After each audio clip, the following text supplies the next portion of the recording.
Баршаңызға сәлем достар, сіздермен бірге супер келін Диана. Бүгінгі видео рецептте қазақша бургер дайындайтын боламыз. Табаққа 1 стакан жылы сүт, қант салып араластырамыз. 1 ас қасық ашытқы саламыз. Қайтадан жақсылап араластырып 15 минутқа бетін жауып қоямыз. 15 минуттан кейін бетін ашып, 1 жұмыртқа салып араластыратын боламыз. Ерітілген сары майды құйып, қайтадан араластырамыз.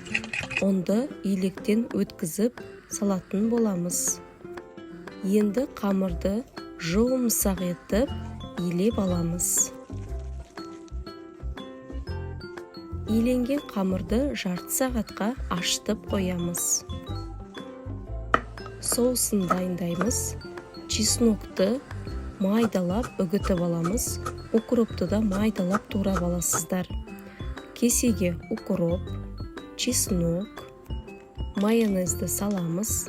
Және дәміне қарай қара бұрыш, тұзды салып араластырып аламыз. Қызып тұрған табаққа майды құйып, тартылған сиыр етін қуырып аламыз.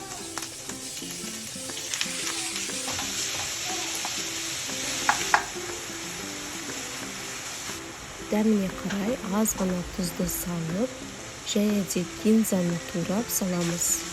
Барлығын араластырып, 15 минутқа бетін жауып пісіреміз.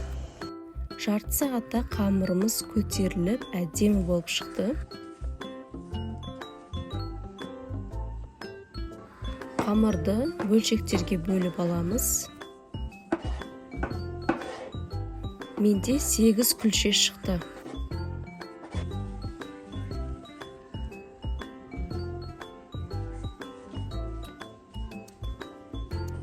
Аз ғана ұнды салып, әрбір күлшені дөңгелек етіп жайып аламыз.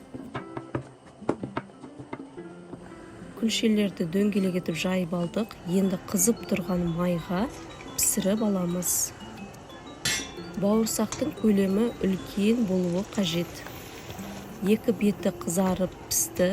Енді келесі бауырсақтарымызды да дәл солай пісіріп аламыз.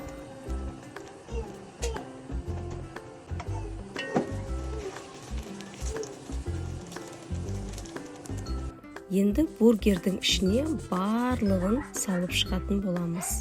Бірме-бір.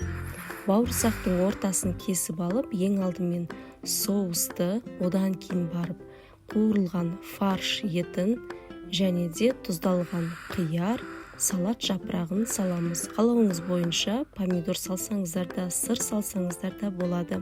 Мінекей достар, қазақша бургер дайын болды. Сіздер де міндетті түрде дайындап көріңіздер. Сіздермен бірге болған супер келін Диана.